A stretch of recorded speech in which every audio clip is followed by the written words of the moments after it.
Рэфарматар і прадпрымальнік, адміністратар і мецэнат, ён замахнуўся на вельмі многае. З адсталай правінцыі зрабіць добраўпарадкаваны квітнеючы край. Сучаснікі называлі яго інфлянскім д'яблам і літоўскім царом, а сам кароль і вялікі князь аказваў яму поўную падтрымку. Але што атрымаецца ў чалавека, што хацеў апярэдзіць свой час?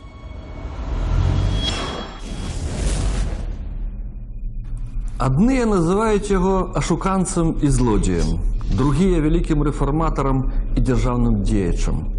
Антоні Тызенгаус апрацаваў план эканамічнага ўздыму сваёй краіны Рэчы Паспалітай. Меў для гэтага магчымасці, быў фактычна па сённяшняй тэрміналогіі міністрам фінансаў Вялікага княства літоўскага і кіраўніком каралеўскай эканоміі ў Гародні, не толькі ў Гародні, меў грошы для гэтага. Малады і амбітны шляхціч Антоні Тызенгаус з Наваградшчыны таямніцы навукі спасцігаў у езуіцкай школе пры Віленскай акадэміі. Пасля ў Волчыне рыхтаваўся да грамадзянскай службы. Менавіта тут ён спачатку пазнаёміўся, а потым пасябраваў з аднагодкам Станіславам Панятоўскім, пляменнікам канцлера Чартарыйска. Іх сяброўства працягнулася надалей, нават калі апошні пры дапамозе расійскай зброі заняў каралеўскі пасад. Дзякуючы блізкаму знаёмству з манархам, Антоні Тызенгаус робіць імклівую і бліскучую кар'еру. У 1765 годзе шляхціч становіцца надворным падскарбіем літоўскім і гарадзенскім старостаю. Аднак добрая пасада і сяброўства з каралём не былі адзінай мэтаю Тызенгауса. Ён задумвае грандыёзны план гаспадарчых пераўтварэнняў у адным з гарадоў княства.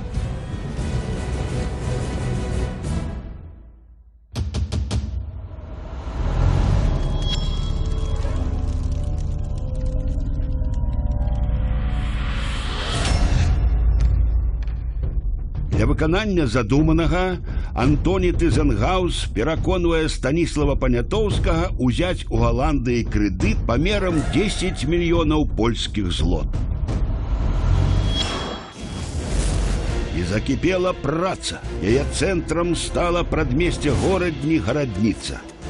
Тут для запрошаных з-за мяжы майстроў будуюцца дамы, трохі далей мануфактуры, сярод якіх суконная, палатняная, зброевая, залататкацкая, карэтна-экіпажная ды іншыя. Гэтыя прадпрыемствы павінны былі стаць сэрцам эканамічных пераўтварэнняў, запланаваных Тызенгаусам. Будаваліся новыя дарогі, адчыняліся школы. Напрыклад, будаўнічая, гандлёвая, землемерная, медычная. Быў заснаваны кадэцкі корпус. Рыхтаваліся майстры з ліку мясцовых жыхароў.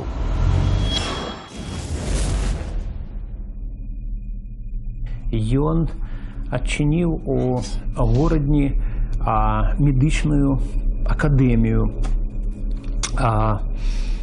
Это была першая ў Вялікім княстве літоўскім навучальная установа для падрыхтоўкі медычнага персаналу. Яна мела 3 аддзяленні: сучасных лекараў для гарадоў, правінцыйных лекараў і хірургаў і аддзялення павівальнага мастацтва. Большасць студэнтаў паходзіла з прыгонных селянаў і утрымлівалася за дзяржаўны кошт. Пры акадэміі, як сведчаць дакументы, дзейнічалі анатамічны тэатр, музей і першы ў Рэчы Паспалітай батанічны сад, які па разнастайнасці і колькасці раслінаў не саступаў лепшым батанічным садам Еўропы. Пазней, дарэчы, абсталяванне Гарадзенскай медычнай акадэміі стала асновою для медычнага факультэта Віленскага універсітэта. Не было забытае і культурніцкае жыццё. Тэатральная школа, створаная Тызенгаусам, неўзабаве хутка заявіла пра сябе, а ягоны аркестр быў адным з найлепшых на нашых землях. Вядомым французскім біёлагам Жанам Эмануэлем Жильберам быў закладзены батанічны сад. Пачала выходзіць гарадзенская газета, першае перыядычнае выданне на тэрыторыі сучаснай Беларусі. Несумненныя заслугі Антоні Тызенгаўза для нашага горада, для гародні. Ён збудаваў цэлы архітэктурны ансамбль на гарадніцы. Тут была першая газета, дарэчы, першая газета ў Беларусі адкрытая, газета Гродзенска. Тэатр, балет, опера, якія потым сталі асновай балету і оперы ў Варшаве. Варшаву былі пераведзеныя. Фабрыкі, лялечны тэатр. Сёння ў тым будынку Тызенгаўза знаходзіцца адзін з лепшых тэатраў у краіне. І далей будзе існаваць будынак 18 стагоддзя, калі не загубіць яго сённяшняя рэстаўрацыя, там вялікія праблемы з гэтым ёсць.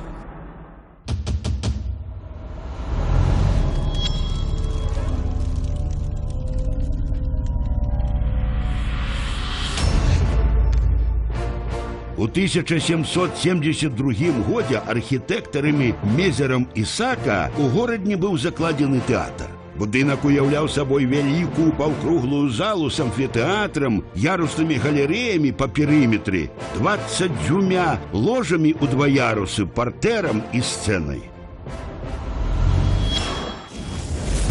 За 15 гадоў руплівай працы горадня з невялікага горада ператварылася ў сапраўдны эканамічна-культурны цэнтр. Праезжыя замежнікі называлі яе квітнеючай Галандай на Нёмане. Аднак то быў толькі знешні бок, а на самой справе сітуацыя была далёка не такой добрай. Жадаючы ператварыць фальваркі ў прамысловыя цэнтры, Антоні Тызенгаўз не мяняў старых парадкаў, а як і раней выкарыстоўваў сілу прыгонных, падтрымліваючы стары феадальны лад. Ён нават павялічыў паншчыну, а гэта значыць, што і без таго бедныя сяляне мусілі яшчэ больш часу адсутнічаць на ўласных гаспадарках. У выніку хваляванні і ўцёкі ў пошуках лепшай долі. А нямецкія коні, англійскія авечкі і галандскія каровы, набытыя графам, самі па сабе ніяк не маглі вырашыць гэтую сітуацыю. Да і знакамітыя мануфактуры так і не здолелі вярнуць укладзеныя ў іх грошы. Эканамічная сістэма аказалася нерэнтабельнай. У 1780 годзе Антоні Тызенгаўз быў поўнасцю адхілены ад кіравання ўсімі эканоміямі. Тызенгаўз пацярпеў фіяска ў сваіх пачынаннях па розных прычынах. Такая была сітуацыя ў краіне. З-за неразумення эканамічных законаў. Ён карыстаўся працай прыгонных сялянаў, будаваў мануфактуры па заходняму ўзору, але там выкарыстоўвалася наёмная праца. Это былі капіталістычныя прадпрыемствы. Тут жа выкарыстоўвалася праца прыгонных сялянаў. Таму, натуральна, прыбытку рэальна гэтай мануфактуры даць не маглі. Цяжка бачыць, як твая доўгая праца ў рэшце рэшт аказалася марнай. Памёр Антоні Тызенгаўз 31 сакавіка 1785 года ў Варшаве. Аднак гарадзенцы не забыліся на рэфарматара, што жадаў гораду толькі самага лепшага. І зараз адна з вуліцаў горадні носіць імя Антоні Тызенгаўза.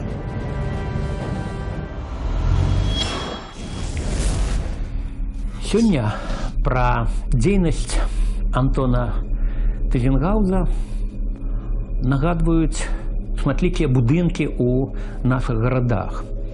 Гэта разнастайныя пабудовы ў горадні, у тым ліку гарадзенскі палац Тызенгаўза.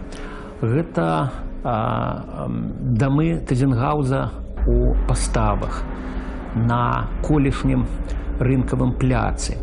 Дарэчы, на гэтым пляцы, калісьці забудаваным гандлёвымі радамі, стаіць цяпер помнік Леніну. Дакладней, ён не стаіць.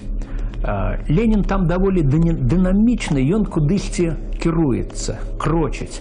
І дасведчаныя ў гісторыі пастаўцы выказваюць спадзяванне, што калі-небудзь ён вот так імпэтна пакіне все-таки плошчу пастаўскую цэнтральную, і на гэтым месцы з'явіцца помнік Антону Тызенгаўзу.